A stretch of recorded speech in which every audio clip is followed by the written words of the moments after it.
¿Qué pasa, YouTube? aka what's up, YouTube? Welcome to the draft analysis for your Season 8 defending champions, the Carolina HAXORUS. So if you guys are excited for this, make sure to leave a like, and after you see our squad for this season, let me know what you think about it in the comment section below. So thank you all for coming back after seeing our Season 7 run. We finally got that Gen 9 championship, but now we are here to defend it and hopefully win back-to-back seasons. Now, obviously, things are going to be a lot different from Season 7. We are not doing Ubers this time around. We are actually doing something a lot different, and that is actually a live draft. Now, this draft itself happened live. There was an entire live stream. I'll try and leave a link to the live VOD itself in the description below if you guys to go ahead and check out. But during the actual live draft itself, every coach only had about 3 minutes to make their picks. However, though, we did know a few days in advance what our draft spot was to kind of get a better understanding of what we might be able to get to kind of start our draft off accordingly. So initially we were pick 15 out of 16 coaches. Yes, first of all, 16 coaches in a draft is crazy, but we were able to switch our spots from 15 to the 7th spot overall. And typically a late wheel pick is really good. However, though, with this being a lower tier Terra captain draft, in my opinion, there was not many round 1 picks. So the fact that we were able to switch our spot from 15 to 7 was absolutely amazing, because at pick number 7, we were able to get one mod that we used last season that really surprised me, and that is going to be Meowscarada, our round 1 pick here. Meowscarada is a great offensive threat, a great speedy threat, and a great supportive mon for any other type of offense that we could potentially want to get for us here in the draft. It gets access to trick, knockoff, and spikes, which are all just really great supportive moves. So heading into round number 2, I was really happy that this mon was still around regardless of what spot we were in. Even if I was picked 15 out of 16 still, I think I would have got this round 2, and that is going to be Tanglu, another returning Season 7 champion mon. Tanglu does not do anything spectacular. It gets up hazards, it takes hits, it wears things down, it faces things out with Whirlwind, and if it's able to do more than that, then that's absolutely amazing.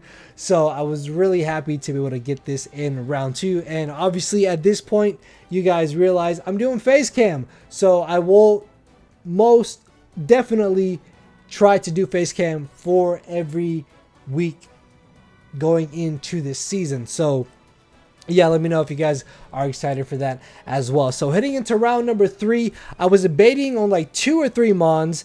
The front office homies were helping me out when they were around for the live draft. It's great. Like, this entire draft ended in 3 hours. So it was just, it's really crazy, honestly. And they were able to help me. So shout out to the front office homies that were helping me for the initial draft itself. But into round 3, there was like 2 or 3 mons I was debating, and luckily one of them was still around, and that is going to be Iron Moth. Now, this was too many points to Terra. However, though, it was still able to fill a couple very important roles: a Grinded Poison, a Choice Scarfer, a Choice Spec potential mon. It's able to get access to booster speed because of Cork Drive, which is really great. It's also a setup threat in general, and it gets access to Tox Spikes, which is also a really good benefit for just our draft in general. Iron Moth, I really thought was just a lot of roles in one, especially at pick number 3 with how things were going. And speaking of roles in one, heading into round number 4 is a mon that I have been wanting to use for so long. I used it once in BBR last year, and luckily we were able to get it this time around, and that is going to be Alamomola. Alamomola has gained a lot of popularity lately. is just a ridiculously fat, bulky pivot. It never dies, man. Momola is just, it's crazy. Not to mention that it gets access to amazing moves in Alluring Voice, Scald, Wish, and Healing Wish as well, being able to benefit our first 3 picks.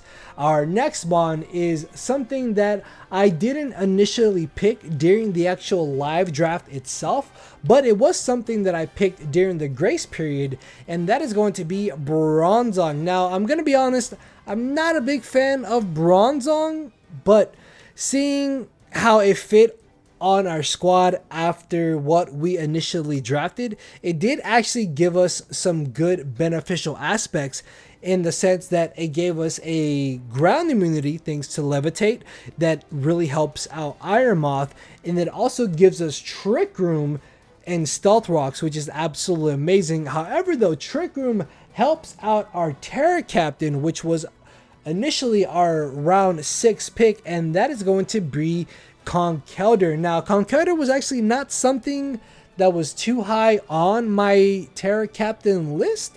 This, like, I really didn't consider until it got closer and closer to us picking after like round 3. After talking to the front office homies that were around, they were like, yeah, this actually kind of does maybe do some work. It also gives us a form of hazard removal with defog, which is really, really great, because at this point, like, the removal was just going. There was not really much I was seeing, honestly, fitting on our squad. So luckily, we were able to get round 6 Terra Captain Conkeldurr. Heading into round number 7, I was really debating on what I wanted to get here, and I really wanted a fairy, and there was one fairy that I was eyeing and just hoping would make it back to us that almost went before I got to us, and that is going to be Clefable. Now, yes, Clefable might not be as good as it was back in like Gen 6 or 7 in Draft League format. However, though, it is still just a really great supportive mon. Nice recovery and Moonlight. It gets Healing Wish, it gets Thunder Wave, it gets Encore, it gets Knockoff, it gets Trick. It gets so many good supportive aspects for whatever squad wants to draft it. Magic Guard and Unaware are just 2 really great and amazing abilities, so I'm really hopeful for Torta here, and hopefully we can let it put in some work here heading into season 8. Our next round pick is a mon that was really surprised was priced so low, and was really happy to get here and pick number 8, and that is going to be Sergio, aka Rotom. Rotom recently has gained a little bit of popularity in the DPL and DCL and DFL as just a good roll compression mon. It's a great ground, normal, and flying resist. It gets good supported moves with Will-O-Wisp, Trick, and Thunder Wave. Nice momentum in Volt Switch, and has access to dual screens as well, for all of its value being at such a low price. So I was really happy to get this. This was only 4 points. At 4 points, this is absolutely amazing. So heading into our round 9 pick, this was a mon I did not initially have, much like Bronzong. Originally had Shaman in this pick, but during the grace period, along with Bronzong, I picked up Bronzong, and I picked up Salamence. Now, I'm not gonna lie, Salamence is one of those mons that I really don't like. I've never been a big fan of Salamence. However, though, this paired with our Iron Moth actually ends up making a really good offensive core, because Mence hits really hard on the physical side, Iron Moth hits really hard on the special side. They more or less deal with each other's weaknesses, which is absolutely amazing. This is definitely going to force our opponents to prep in some type of way, due to Mence having just really great abilities in Intimidate, and Moxie having access to Dragon Dance, as well as just being able to run offensive, supportive, or mixed offensive sets as well. So I'm really hopeful for Mence to put in some work. We put in a lot of work in Season 7 with Terra Dragonite. Salamence doesn't have Terra, but it can still put in a lot of work, I hope.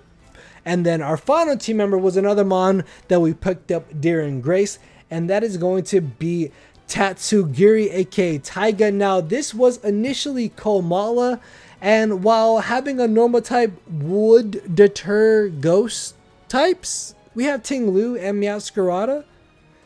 Worst case, we have Terra Conkeldurr, so I don't really mind not having a normal type here, I think. So yeah, this gives us a great Rapid Spinner, another great specially offensive threat with Stab, Draco Meteor, and Hydro Pump hitting ridiculously hard, and momentum with Baton Pass, potential setup with Nasty Plot. I think Tatsugiri could definitely put in some work in this season. So yeah, guys, that is our final squad for Season 8 of the VDL. Let me know what you think in the comment section below. If you might have missed our Season 7 run, a link to that playlist will be down in the description for you guys to go ahead and check out. And with that being said, I will see you all next week with week 1. So thank you all for watching. Later, everybody.